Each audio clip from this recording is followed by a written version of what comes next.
লালমনিরহাটের হাতীবান্ধায় জমি নিয়ে বিরোধের জের ধরে আমের আলী নামে এক ব্যক্তির বসতবাড়িতে আগুন ও প্রায় ১.৫ শতাধিক গাছের চারা ভেঙে দেওয়ার অভিযোগ উঠেছে প্রতিবেশী ফেরদৌস, আব্দুল মজিদ ও আবুল কাশেম সহ তাদের লোকজনের বিরুদ্ধে। শনিবার ভোররাতে ওই উপজেলার বড়খাতা ইউনিয়নের পশ্চিম সারডুবি এলাকায় এ ঘটনা ঘটে।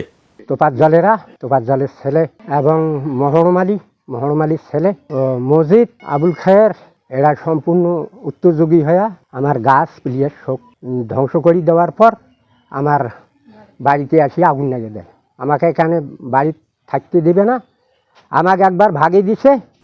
তবে এসব অভিযোগ অস্বীকার করেছেন ফেরদৌস, আব্দুল মজিদ ও আবুল কাশেম সহ তাদের লোকজন। আর হাতীবান্ধা থানা পুলিশ বলছেন, অভিযোগের আলোকে তদন্ত করে আইনি ব্যবস্থা নেওয়া হবে। হাতীবান্ধা এসএস স্কুলের পাশে জালালের তেল পাম্পের পূর্ব দিকে আতিকুলের চাতাল সংলগ্ন আরবি ও বাংলা শিক্ষায় গড়ে উঠেছে হাতীবান্ধা প্রি ক্যাডেট মাদ্রাসা। জেনারেল ও হিফজ শাখায় প্রথম থেকে পঞ্চম শ্রেণী পর্যন্ত ভর্তি চলছে। ভর্তিচ্ছুক শিক্ষার্থীর অভিভাবকদের অফিস কিংবা স্ক্রিনে দেয়া নম্বরে যোগাযোগ করতে অনুরোধ করা হলো।